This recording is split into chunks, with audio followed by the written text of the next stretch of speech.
Halo sahabat militer, saat ini perang antara dua negara, yakni Rusia dan Ukraina, masih belum menemui titik terang nih guys.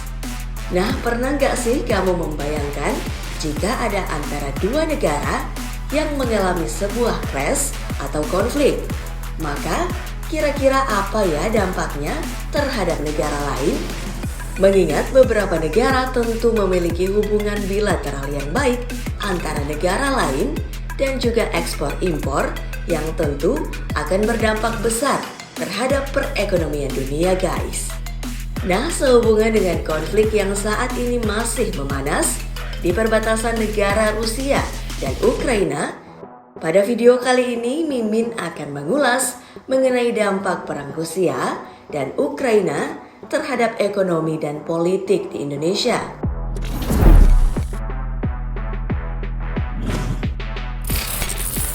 Kenaikan harga komoditas dunia. Perang antara Rusia dan Ukraina bakal berdampak besar terhadap perekonomian dunia, tidak terkecuali Indonesia. Salah satu komoditas yang bakal terkena dampak adalah minyak dunia, di mana Rusia adalah salah satu produsen dunia minyak bumi, kalium karbonat atau potash, bahan baku pupuk, dan industri pertambangan seperti nikel, serta aluminium dan palladium. Rusia dan Ukraina juga merupakan negara pengekspor utama gandum. Gandum meski bukan makanan pokok di Indonesia, namun konsumsi gandum di tanah air terbilang sangat tinggi. Gandum dipakai sebagai bahan utama pembuatan mie instan, roti, bahkan gorengan dan beragam jajanan yang banyak menggunakan tepung terigu. Dan melansir dari data yang dirilis oleh Badan Pusat Statistik atau BPS, Ukraina berada di urutan pertama asal gandum yang diimpor ke Indonesia. Volumenya juga mengalami kenaikan dari tahun ke tahun. Sementara dampak dari Rusia tentu yang lebih dominan, yakni minyak mentah yang mengalami kenaikan harga. Salah satu contohnya minyak jenis Brent yang mencetak rekor baru sejak tahun 2014 lalu, tembus ke level 105 US dollar per barel, atau jika dirupiahkan setara dengan 1.511 rupiah per barel. Pada Kamis 24 Februari 2022, menyusul serangan militer Rusia ke Ukraina, naiknya harga minyak dunia ini tentu akan berdampak pada ketahanan energi di dalam negeri guys.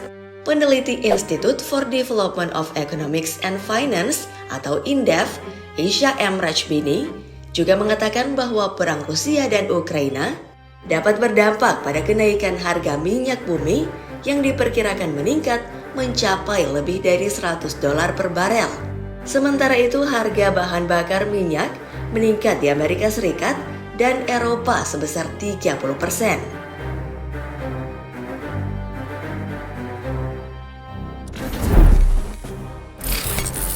Suplai komoditas dan logistik terhambat. Rantai pasokan global memang sebelumnya sudah mengalami hambatan logistik akibat COVID-19. Namun dengan konflik Rusia-Ukraina yang berkepanjangan, maka hal ini akan beresiko memperburuk supply chain dan memicu kenaikan harga komoditas. Peneliti INDEF, Asia M. Rajbini menjelaskan, jika suplai komoditas dan logistik pengiriman terhambat, lalu infrastruktur utama seperti pelabuhan di area Laut Hitam rusak akibat perang, maka negara maju dapat memberikan sanksi Bennett atas komoditas Rusia. Tetapi sanksi ini juga dapat memperburuk harga komoditas karena pasokan komoditas alam dari Rusia untuk global ikut turun.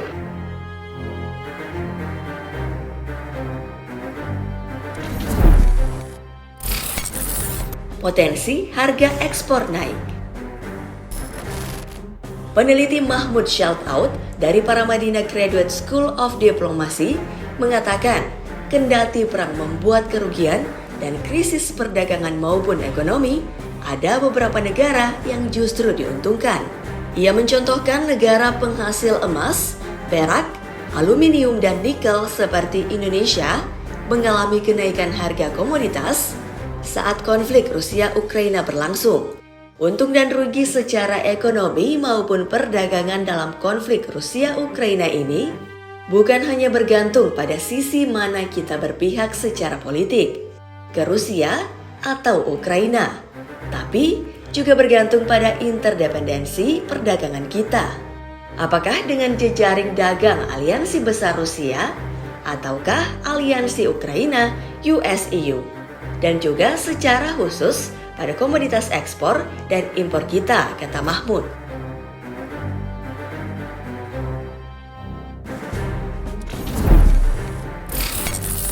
Aliansi Rusia serta antisipasi perluasan konflik. Peneliti Indef Esha M. Rajbini mengatakan, Amerika Serikat setidaknya telah memberikan sanksi pada pemain pasar keuangan dan perusahaan teknologi Rusia. Ia menjelaskan kendati berdampak pada ekonomi Rusia, negara ini masih mungkin mendapat bantuan keuangan dan perdagangan dari Cina. Dilansir dari detik.com, peneliti Ahmad Hoirul Umam dari Paramadina Graduate School of Diplomacy juga menambahkan bahwa negara-negara di Asia Tenggara harus mengantisipasi perluasan konflik agar tidak berpindah ke kawasan Asia Tenggara. Ia juga mengatakan konsolidasi kekuatan di kawasan Indo-Pasifik sebelumnya dibuat melalui Deklarasi Fakta Pertahanan Australia, United Kingdom dan United States of America atau AUKUS pada September 2021.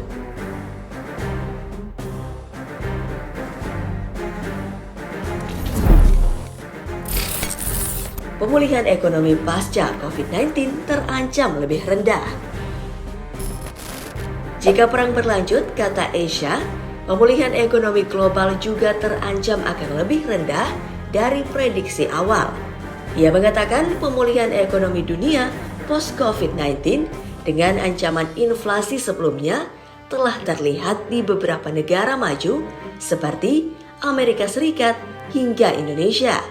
Ia merinci prediksi awal pertumbuhan ekonomi global diprediksi 4,4% pada tahun 2022, 3,8% pada tahun 2023, 3,9% pada negara maju di tahun 2022, dan 2,6% di negara berkembang pada tahun 2023. Peneliti Mahmud Shaltout dari Paramadina Graduate School of Diplomacy menambahkan anggaran pendapatan dan belanja negara atau APBN Indonesia juga bisa semakin terbebani karena perang Rusia dan Ukraina.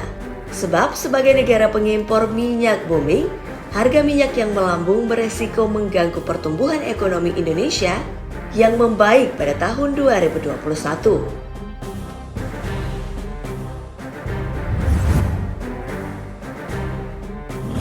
Nah, sahabat militer, itulah dampak perang Rusia dan Ukraina terhadap ekonomi dan politik di Indonesia.